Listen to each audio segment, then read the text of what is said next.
Review के चक्कर में हर हफ्ते जाके ऐसी फिल्में देख लेता हूँ। लाइक शेयर सब्सक्राइब करे बिना जाना मत। It's that bad. रख किस्मत घोट गई हमारी कि पाकिस्तानी हमारी आर्मी में इन्फिल्ट्रेट कर गया। बच्चियों को पैदा कर दे बच्चियां दुनिया भर में। कमाल लिख दिया आज तो भाई साहब, मजा आया। अब भी ले लो आप। वेरी बैड, गंदा।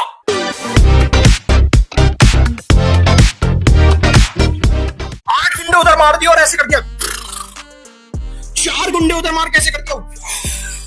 2 गुंडों के उधर घुटने चटका के ऐसा कर दिया और 1 गुंडे के सर से जुएं निकाल के कर दिया और बस बन गया। स्पाई ऐसे ही तो होता है, ऐसे ही होता है। तुम और मैं क्या जानते हैं, हम तो भाई फ्राइड मोमो के साथ मेयोनीज खाने वाले लोग हैं। आलिया भट्ट को पता है सब कुछ। तो स्पाई यूनिवर्स जो कि वैसे ही कोई बहुत अमेजिंग प्रॉपर्टी तो थी नहीं। एक था टाइगर अच्छी थी, फिर वॉर अच्छी आई और उसके बाद स्पाई यूनिवर्स को जो पीक दिखा दिया वो दिखा दिया पठान ने।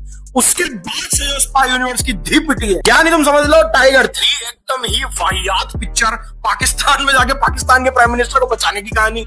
उसके बाद भाई वॉर 2 जो आज तक किसी को नहीं समझ आई कि क्या सर या पैर था पिक्चर का, क्या मतलब क्या था, पिक्चर कहना क्या चाहती थी। और अभी सदमरी लाश को पूरी तरह से खत्म करने आ गई है आलिया भट्ट लेके अल्फा। नमस्कार, मैं हूं आपका अपना आलेख रवि माथुर और मैंने देखी अल्फा। और अब अगली थोड़ी देर में आपको बताऊंगा कि मुझे फिल्म कैसी लगी और क्यों। बस इतना भी कह सकता हूँ कि इंटरवल तक तो मुझे लगा कि यार ठीक ही है, सह लेंगे थोड़ा, लेकिन इंटरवल के बाद मेरा ऐसा हो गया कि यार मुझे नहीं देखनी है पिक्चर, मेरे से नहीं देखी जाएगी।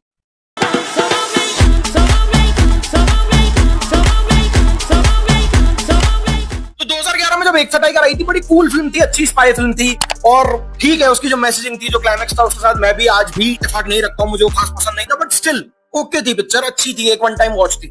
उसके बाद आई वॉर जो कि जेन्युइनली मुझे बड़ी पसंद आई थी भाई। I really like that film, मुझे मजा आया था उस फिल्म को देख। उसके बाद आई पठान जिसने इस यूनिवर्स को एक्चुअली खड़ा किया। पिक्चर जैसी भी हो एंटरटेनमेंट फुल था फिल्म में फ्रॉम स्टार्ट टिल एंड और एक बहुत बढ़िया विलन तैयार किया था जॉन अब्राहम। और सबसे बड़ी बात सलमान भाई का कैमियो भी लैंड कर गया था उस पिक्चर में। वहीं से हो गया ये ढोल भांगड़ा शुरू कि भाई आप उसको हम यूनिवर्स बना देंगे बस। और मैं तुम्हें बता रहा हूँ ये चल भी जाता लेकिन बीच में पड़ गई धुरंधर जिसने कर दी इनकी ऐसी तैसी धी पीट दी इनकी। उसने दिखा दिया कि एक्चुअल स्पाई होता क्या, एक्चुअल स्पाई फिल्म होती क्या है। अब इनको समझ आया नहीं कि हम करें तो करें क्या, तो इन्होंने क्या किया कि इन्होंने बना दी धुरंधर रिवर्स कर दी पूरी की पूरी पिक्चर। मैं तुम्हें इस वीडियो में, इस रिव्यू में सारे स्पॉइलर दूंगा, तुम्हें बताऊंगा कि क्या है पिक्चर और क्यों है और कैसे है, क्योंकि मैंने इस गटर में मुंह दे दिया है। मैं नहीं चाहता कि तुम भी जाके इस खुले सेप्टिक टैंक में कूदो, मैं तुम्हें बचाता हूं। शुरू करते हैं प्लॉट से। तो मैं कहानी ऐसी कि कारगिल वॉर जस्ट खत्म हुआ है। अनिल कपूर शोक मना रहा है कि उसके बटालियन के सारे जवान मारे जा चुके हैं, 2 बचा है और 1 बचा है उसका गुरदास खान।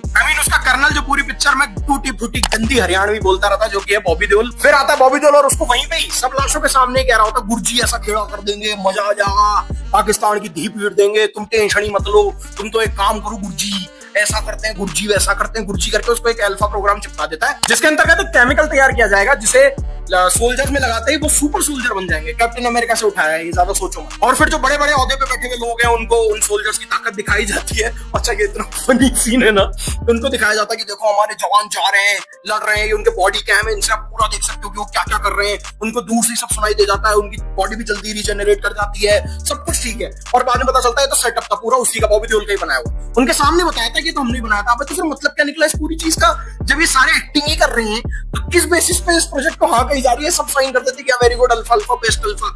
उसके बाद पता चलता है कि जिनको अल्फा लगता है उनके तो ब्रेन हैमरेज हो जाता है, तो निपट जाते हैं फटाफट, ये तो वर्क ही नहीं कर रहा है। लेकिन ये पता चलने से पहले हमारे अनिल कपूर भाई साहब अलग छपरीगिरी पे उतर आते हैं। उनको पता चलता है कि बीवी प्रेग्नेंट है लेकिन वो मर सकती है, तो वो उसको अल्फा दे देते हैं कि अब तू भी सुपर सोल्जर है, बच्चियों को पैदा कर दे बच्चियां दुनिया भर में। लेकिन जब तक अनिल कपूर को पता चले किसी भी हम तो गलत निकल गया, तब तक उसकी बीवी निपट जाती है। लेकिन वो 2 बच्चों को जन्म देके जाती है, एक को बॉबी देओल उठा ले जाता है, दूसरा किसी तरह अनिल कपूर अपने पास बचा लेता है। जिसको बॉबी देओल उठा ले जाता है वो है आलिया भट्ट, उसको ट्रेन करता है क्योंकि उसके अंदर वो अल्फा सीरम के जर्म्स हैं, वो बड़ी हो रही है उसी अल्फा सीरम के साथ, और जैसे जैसे वो बड़ी होती है वैसे वैसे वो और खूंखार होती चली जाती है।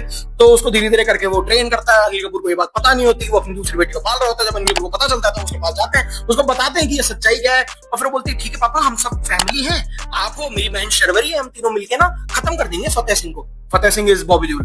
और फिर तुम जो सोच सकते हो ना, फिल्म में ढोल भांगड़ा हो सकता है, फिल्म में वो सब होता है। तुम कुछ मुझे नहीं देखी है इस फिल्म में, प्लॉट होल्स नहीं है, प्लॉट होल्स में ये पिक्चर है। पिक्चर इतनी खराब तरीके से लिखी गई है कि मैं सोचता रह गया कि ये किसके दिमाग के ऊपर है, और फिर मुझे पता चला कि राइटर तो उदय चोपड़ा है। हर एक प्रोफेशन फिल्म मेकिंग में जो है ना पॉसिबल, ये सब खराब करके मानेगा। इसने सिर्फ इसलिए जन्म लिया है कि यश चोपड़ा साहब की लोटिया डूबे, बस। ये रोज रात को एक इंग्लिश फिल्म देखता था और सुबह उठ के उसको लिख देता था और बोलता था वाह यार कमाल लिख दिया आज तो भाई साहब, मजा आ गया। जो सेफ हाउस में जाते हैं 5 मिनट में गुंडे आ जाते हैं, तो किस बात का सेफ हाउस है, किस बात का सेफ हाउस है ये। और सबसे बड़ा प्लॉट होल जो मैं कह रहा हूँ ना, रिवर्स धुरंधर है ये।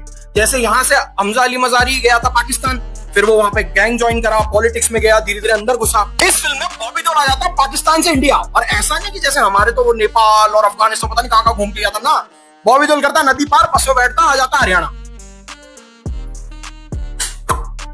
बस। और यहाँ पे आके आर्मी ज्वाइन कर लेता, कर्नल बन जाता है।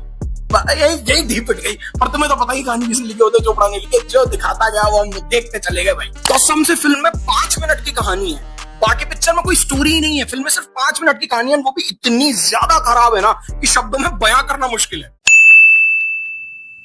अब अगर एक्टिंग की बात करूं तो भाई Alia Bhatt is a total miscast. वो बिल्कुल अच्छी नहीं लग रही है इस रोल में। Alia Bhatt is a genuinely good actor, वो अच्छा काम करती है, अच्छी एक्टिंग करती है, लेकिन इस फिल्म में वो बिल्कुल भी सही तरीके से कास्ट नहीं करी गई है। मैं खुद ही नहीं समझ पाया कि क्या सोच के आलिया भट्ट को ले लिया इस फिल्म में भाई। वो अपनी तरफ से कोशिश भी कर रही है, पर वो एक तो अगर आपको सुपर सोल्जर सीरम लगाए तो भाई कुछ आपकी बॉडी ऐसा आएगी ना बन के, भाई कुछ तो होगा, नथिंग। वो छोटी पिटीट सी है, 4 गुंडों को मार के करके अजीब अजीब चेहरे बनाने लगा था। वो एक भाई मेरे से निशा जा रहा है, बहुत क्रिंज करवा रही थी भाई आलिया भट्ट मुझे जम के। देन देयर इज शर्वरी, उसको कह रखा था कि तू भाई छपरन बन जा, बिल्कुल लगातार बोलती रह, चुप ही मत हो। वो भी अल्फा ही है, उसको भी अल्फा सीरम पड़ा हुआ है भाई, उसकी मां से उसको भी तो मिला है। क्या बोलूं मैं भाई, कुछ नहीं करा है शर्वरी ने, मजाक बन के रह गई वो पूरी पिक्चर में। फिर है भाई फिल्म का सबसे खराब एक्टर यानी बॉबी देओल। लॉर्ड बॉबी जो है, उन्होंने भाई अपनी वही एक्टिंग कर दी जो 90s और अर्ली 2000s में करते थे, जिसके चक्कर में उनको काम मिलना बंद हुआ था। कोई मेहनत नहीं करी बॉबी देओल ने इस फिल्म में। आप पूरे लाइन हिंदी में बोल रहे हो, सडनली एक वर्ड आप हरियाणवी एक्सेंट में बोल दोगे, क्या सेंस बना रही है ये बातें। और मैं तुम्हें मजाक नहीं कर रहा, इस फिल्म के जिसने डायलॉग्स लिखे हैं ना, उसने तो गंदे लिखे ही हैं। बॉबी देओल ने उससे ज्यादा खराब बोले। मतलब एक जगह आर्मी वालों की मीटिंग चल रही है यार, वहां पे बॉबी देओल कह रहा नो गुद्दा नो ग्लोरी। अबे या तो ग्लोरी को भी कलोरी बोल, या फिर गुद्दा को गूदा बोल। तू करना क्या चाह रहा है मेरे भाई, मेरे दोस्त, तू कर क्या रहा है। बहुत खराब। सित्ता जानकी बैक्टीरिया इधर अज्जा, मेरी तो मतलब छुरछुरी छूट गई घबराहट के मारे बॉबी देओल को ऐसे देख के। मुझे उसके वो 2000s वाले दिन याद आ गए जब वो जुर्म और चमको और इस टाइप की फिल्में करता था और करियर उसका अपना तबाह कर लिया था। ये वापस उसी ढर्रे पे तो नहीं निकल रहा। फिर आते हैं अनिल कपूर, जो मेरे हिसाब से फिल्म में थोड़ा बहुत सेंस बना रहे थे। अपनी तरफ से उन्होंने कोशिश करी कि फिल्म को बचा लूं, बट उनके पास भी कुछ खास करने को था नहीं है। जितना बहुत भी था उन्होंने ठीक ठाक कर लिया। इसके अलावा अनाप शनाप लोग भरे हुए हैं, कोई मतलब नहीं है किसी का भी। हाँ, ऋतिक रोशन का केमियो है, ऑल्दो मैं यही कहूंगा वेस्ट किया गया ऋतिक रोशन को, बट यार ऋतिक रोशन की स्क्रीन प्रेजेंस, उसका करिश्मा, उसका ऑरा इतना तगड़ा है ना कि जब आता है स्क्रीन का आपको मजा आता है। ऋतिक रोशन है कबीर तो भाई पप्पी ले लो आप मेरी। अब प्लसेस की बात करें तो एक तो एक्शन सीक्वेंसेस जेन्युइनली अच्छे हैं, बहुत अच्छे कोरियोग्राफ किए गए हैं, एंड एक्शन सीक्वेंसेस जब जब आते हैं उनके पीछे बीजीएम भी बहुत बढ़िया आता है, मजा आता है सुनने में। इसके अलावा वीएफएक्स उतना खराब नहीं जितना मैं सोच रहा था। फिल्म की पेसिंग भी सही है, फिल्म पकाती नहीं है आपको, फटाफट भागती रहती है, निकल जाती है, एंड बस यही है। अब आओ माइनस। तो भाई सबसे पहले तो इतनी खराब कहानी लिखी गई है, इतनी बुरी कहानी लिखी गई है, इससे तो मत ही लिखते यार, इससे तो मत लिखते भाई, कसम से। बहुत वाहियात कहानी है ये। पूरा ये सोचा भी कैसे तुमने कि आफ्टर धुरंधर हम ये दिखा देंगे कि पाकिस्तानी हमारी आर्मी में इन्फिल्ट्रेट कर गया और 40 साल से बैठा हुआ है उसके अंदर। तुम पागल हो क्या? तुम दिमाग से सारे के सारे उदय चोपड़ा ही थे क्या इस पिक्चर में? किसी में अक्ल नहीं थी क्या? किसी ने नहीं बोला कि उदय चोपड़ा को कि उदय बाबा कर क्या रहे हो तुम? थोड़ा तो सोचो। इसके अलावा डायलॉग्स महावाहियात, ये साधु नहीं ये तो फाड़ू है। अरे भाई क्या ये 90s की साउथ की फिल्में चल रही है क्या? साउथ की जो हिंदी डब फिल्में होती थी ना, उसमें जैसे डायलॉग होते थे एलिवेशन के लिए, जो पहले सेट नेक्स्ट आती थी, वो वाले डायलॉग्स लिखे हुए फिल्म में यार। वेरी बैड, गंदा। वाईआरएफ की फिल्मों का सबसे बड़ा प्लस अच्छे गाने। फिल्म में गाने बहुत बुरे हैं, बहुत बकवास, रजिस्टर तक नहीं करते। तुम्हें थिएटर से निकलने के बाद याद तक नहीं रहेंगे गाने। और इसके अलावा भी जो तुम सोच सकते हो, कोरियोग्राफी से लेके सिनेमेटोग्राफी से लेके सेट डिजाइन से लेके everything is just bad, plain bad. Casting भी मैं तो कहूंगा बहुत खराब है पिक्चर की।